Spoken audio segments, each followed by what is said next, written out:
How's it going, guys? Mike here, and today we're going to be doing another reaction finale. As per usual with this series, don't expect a lot of video editing or anything like that. This is just an initial gut reaction I'd like to give. Literally finished the episode about 20 minutes ago. Let's talk about that Fena Pirate Princess finale. So was anyone else just really confused, or was it just me? Yeah, that was a bit of a strange ending we got. Just felt really, I don't know, just felt like it was shoved in last minute. Personally would have preferred that they had stretched that whole thing with Abel out to run the course of the full 12 episodes, and would have been a nice introduction, and then maybe into a season 2 delve into this idea of Fena being this sort of quote-unquote maiden that we were told she is going to be. I suppose at least with this ending we did get an explanation to why Fena was having all these visions and such throughout the series, was because her memories were implanted with those of a previous quote-unquote maiden, like we're in some sort of a I don't know, Ruby script or something like that. What this implies we don't really know yet, but after discovering that she's this quote-unquote maiden, she is posed with the question of, now that you have become the maiden and all-knowingly being the maiden, you are now posed with the question of, you need to now make a decision. Do you do the Earth as is, or do you choose to do like a bit of a hard reset? We were presented these two ideals in two various visions. One was a future where, if things carry on as is, Yukimaru and the rest of the pirates will probably die. But this was never certain, because they did state that nothing in this future is set in stone. They can't guarantee anything. They just merely, whatever decision she picks, they will try and guide it towards one of those two outcomes.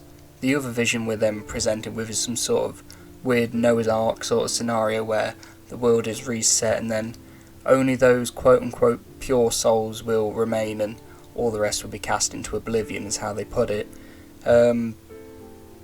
She has said that Yukimaru will stay with her in this reincarnated life. It'll obviously just be a different version. She'll be a different version, but whoever is, the most probable quote mate, I think they put it as, for Fena, will pass on, but the rest of the crew won't, which is why Fena is so hesitant to make the decision straight away. But they've told her straight up, look, you've got to make a decision. You're not allowed to. You can't just say no.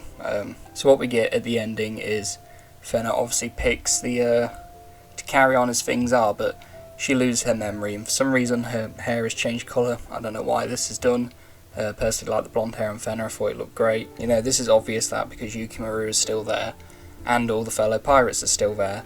As I see it, is Fena lost her memories because they made this whole spiel about have her heart broken or something like that to protect the maiden ship or something. I don't know, this was very confusing. These last two episodes really made not a lot of sense to me, but that's how I see it, is that she lost her memories because for some reason maidens need to avoid heartbreak, and I'm guessing they're now awaiting a new maiden to come about and make the decision. I'm guessing they're never happy with when they choose to keep things remaining as they are. They always want this outcome of a hard reset. So really, is there a choice there? We don't really know. I mean, up to this point, especially for a Crunchyroll original, this series has been pretty decent. I've enjoyed it, for that first 10 and then half of episode 11 until it got a bit weird at the end. I can't say I completely disliked the last episode. It was just so strange. I wasn't expecting. I don't think any of us were expecting it. It just seemed to come out of nowhere. They always prompted to some sort of, I don't know, something weird going on with Fena, something spiritual, quote unquote, but this seemed to just go really hard in. Felt a little rushed, maybe, is the word I'm looking for. They could have just done these 12 episodes purely as Abel and the Rumble Rose Pirates, which I will just highlight. Two very great groups of characters. Abel, I thought, was very interesting, obviously very weird at times, but he made a good antagonist and villain in the series. And I'm a bit disappointed we didn't get to see more of the Rumble Rose Pirates. They were a really interesting group. Probably even a bit more interesting than the Seven Samurai or the Goblin Knights, whatever you want to refer to them as. But yeah, they seemed to come in kinda late and leave kinda early, which was disappointing, because I really did like the Rumble Rose group. They were an interesting bunch. I'm kinda hoping that the leader, I can't quite remember her name, isn't gone. Obviously we saw the others were still alive, because we see them in that last few scenes on that island. Hopefully see more of them if we get a season 2, and that is something else I want to delve into, is a season 2. I think easily this series could get another season 2. Obviously they've done this ending to one, it was rushed because there's always a probability they don't get a season 2, but it's also such a massive setup for a season 2 that kind of hope, and I think this series has been successful enough to warrant a second season, to be honest. It's been, you know, like I say, for a Crunchyroll original, which are a mixed bag to say the least, it's been a pretty decent one. I can't complain. I've had a lot of fun with it. Personally, I would have liked to see this series just kind of be pirate adventures, really, kind of like a bit of a One Piece sort of situation, but obviously they've tried to make it a bit different, make it a bit all spiritual, and that's something I want to get into, is that I just felt this finale was like a bit of a weird excuse to do like a sort of Evangelion sort of, I don't want to say rip-off, that's a bit harsh, but they just thought they wanted to try and be bigger than, you know, just more than, you know, fun pirate adventures, which I think most of us started watching for, because that's what we liked. And then they've just tried to whack all this crazy, nonsensical sort of evangelical stuff, and, you know, trying to recreate Evangelion, really, with all this spiritual talk and this weird, I can't explain it. If someone can explain this ending to me in the comments, I would really appreciate it, because it didn't make a lot of sense to me.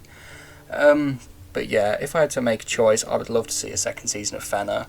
Like I say, the first 10 episodes, it's been a solid season. It's been consistent, I've enjoyed it. But yeah, that's all I have to say. Like I say, there's just an initial gut reaction. I don't anticipate this video to be very long. Like I say, it's not going to be edited in any sort of way, it's just going to be audio only.